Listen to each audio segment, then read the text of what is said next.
араб әріптері негізінде дауыссыз әріптер. Олардың дауысты әріптердің рөлін айтып кеткенде қысқа дауысты дыбыстар атқарады. Және оны араб тілінде харакаттар деп аталады. Харакаттар үш түрлі болып келеді. Фатха, кәсра, домма болып. Фатха, яғни ол а деген дыбысты береді. Әріптің ол үстінде жазылады. Қиғаш сызықты сызық болып үстінде жазылады. Мынау көріп тұрғандарыңыздай. Келесі кәсра. Кәсра ол әріптің астында жазылады. Қиғаш сызық. Бұл и деген дыбыс береді. Қысқа и. А, и. Келесі у. Яғни ол араб харакат, ол домма деп аталынады. Ол у деген дыбысты береді. Яғни ол бізде түр тәрізді келеді. Қайталап айтсақ, а, и, у. Ал енді осы харакаттарды оқып көрейік.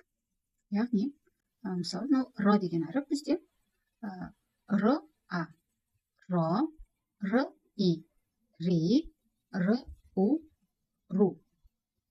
Болды ра, ри, ру. Келесі әріп, мысалы бізде ол зәй, кәдімгі з деген әріп. Яғни з, а, за, з, и, зи, з, у, зу. Көріп тұрғандарыңыздай, әуелі әріпті оқимыз, содан кейін ғана харакат. Яғни бірінші харакат, одан кейін әріп ол мүлдем болмайды. Қате, үлкен қате. Яғни бірінші әріпімізді бізде мысалы з деген әріп.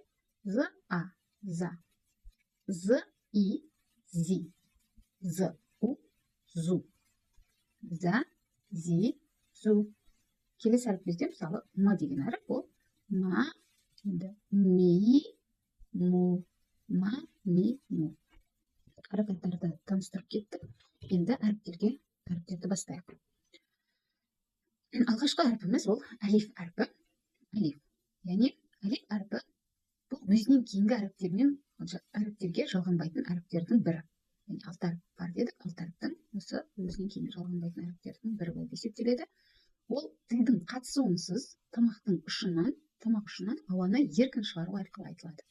Яғни ешқандай кедергісіз тілдің қатысуынсыз ауаны еркін шығарып, біздің қазақ тіліндегі, орыс тіліндегі а дыбысы. А, и, у. Келесі әріп р әрпі. Р. Бұл әріп тілдің ұшын ауыздың үстіңгі таңдайына тигізбей, жоғарғы тістердің артына төмен қарай бүгіп сәл жігерлі, яғни дауыстырақ айтамыз. Р. Кәдімгі бұл қазақ орыс тілдерінде бар әріп р. Р. Бұл р әрпі өзінен алдыңғы әріппен жалғанады, бірақ өзінен кейінгі әріпке жалғанбайды. Бұл р әрпінің жазылу түрі екі түрі ғана бар. Бастапқы түрі, алғашқы жазылуы және ортаңғы. Ортаңғы мен соңғысы бірдей, яғни екі түрі ғана бар. Р әрпі. Келесі әріп зәй. Зәй әрпі орыс қазақ тіліміздегі өзіміздің з әрпіне ұқсас. Яғни бұл тілдің ұшын төменгі тістердің жоғарғы жағына жақындату арқылы айтылады. З. Жақындату, кәдімгі з әрпі. За, зи, зу. Бұл да өзінен кейінгі әріпке жалғанбайды. Бұның да жазылу бойынша екі формасы бар. Бастапқы және ортаңғы. Ал енді осы әлиф, р, з әріптерін оқып көрейік. Әуелі әріптің жоғарғысында қиғаш сызық, ол а деген дыбысты береді дедік.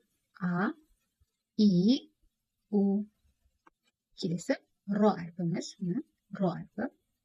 Р, а, харакатына фатха, а, р, а, ра, р, и, ри, р, у, ру. Көріп тұрған дөңгелек бұл сукун деп аталынады араб тілінде. Сукун. Яғни бұл дөңгелекті көргенімізде, дөңгелек келсе әріптің үстінде, яғни ол әріп тоқталынады. Ар болып тоқталынады. Ар.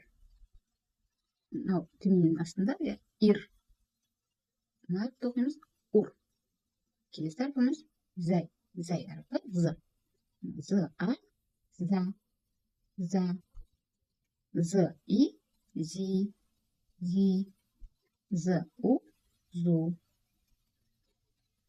а, з, аз, аз, і, з, із, із, у, з, уз, уз, з, а, р, зар, зар, з, і, р, зір, зір, з, у, р, зур, зур, а, з, р, у. Ас.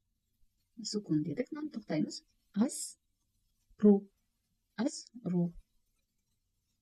Ис, ру, ис, ру. Уз, ру, уз, ру. Ур, зу, ур, зу. Толғап шығайық енді.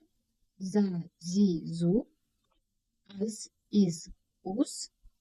Зар, зир, зур.